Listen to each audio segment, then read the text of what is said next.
Hi, my name is Khushbu Chavan and I'm representing Team Raahat. I'd start by asking a very simple question.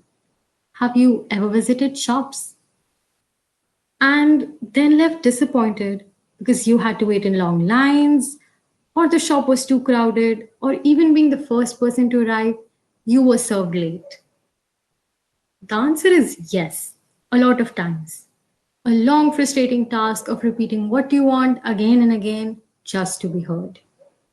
And this is not just limited to the unorganized sector, but also in the organized sector as well. But that's not it. Due to pandemic, you also have to be alert about physical distancing and avoid crowded places.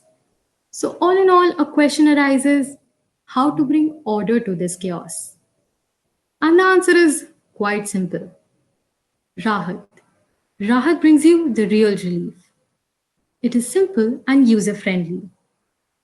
Every shop will have a QR code of its own, and you, as the customer, simply have to verify your mobile number, scan the QR code, and start shopping.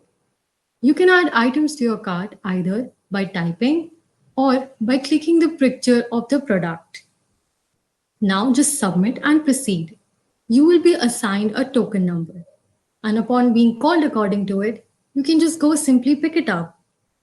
Whereas on the other end, which is the shop owner's end, once the shopkeeper confirms the order, the database gets updated and he or she can have the check of your order simultaneously. Now, what is impressive about this is that all this happens without even entering inside the shop and with least contact. And what sets us apart is that we not only give a virtual solution, but a field time solution as well, which great brands like Zomato or Swiggy have not provided yet. And by analyzing the current market, this project has a huge scope to regulate such systems, minimize corruption, and even be a lifesaver. So now I will do a small demo for the Rahat user interface.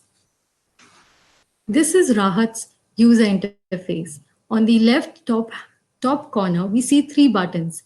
The home, which brings you back to the home page. Second is the GitHub link of the Rahat project.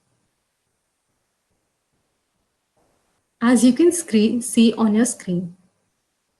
The third is the drop down button, which consists of all the names of the contributors and their LinkedIn profiles. And lastly, there is the IST webpage link. Once we go back to the home page, I will start to introduce you.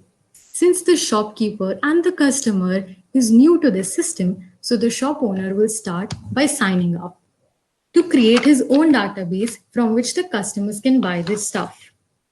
He will simply create a username, password, confirm password, and sign in to get a QR code of his own shop.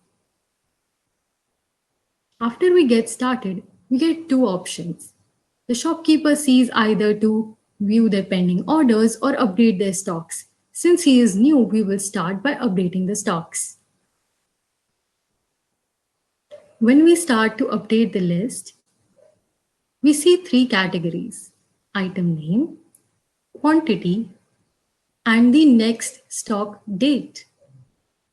We will do this again 2 or 3 times so we have enough options for the customer to choose from.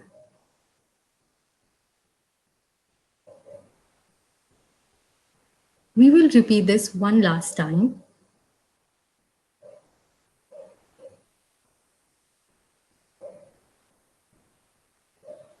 and submit. Now the shopkeeper waits for the customer to make his order. The customer simply has to enter his or her mobile number, get an OTP. Since we have not implemented the API, we will write a dummy OTP here. This will redirect us to the page where he or she will scan the QR code of the shop. Here we will upload the picture of the QR code and copy the URL and confirm,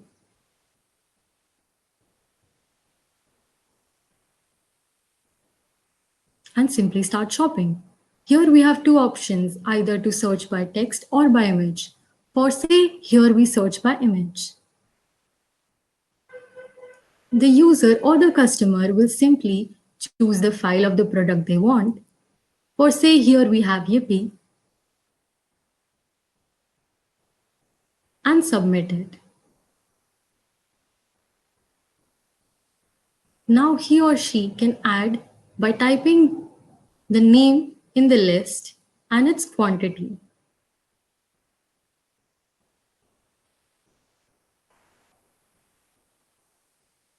Now we will do it again by the text method for two or three options again. We are doing this and adding the items in such a manner that some of the items are there available with the shopkeeper, some are not, and some are with the shopkeeper but not according to the customer's quantity.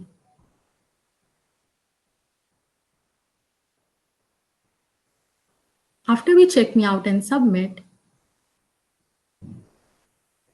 we see a list where we see the item names, quantity, and the availability of the products. Once we place the order, now the shop owner simply has to confirm the order of the customer. Now this time we will sign in and the shopkeeper will simply view the pending orders. For say we have order number 1 here. Once we confirm the order, the customer on his end can simply submit the order. Here a token number is generated, which when called by the shopkeeper, the customer can simply go and pick up his order. Thank you.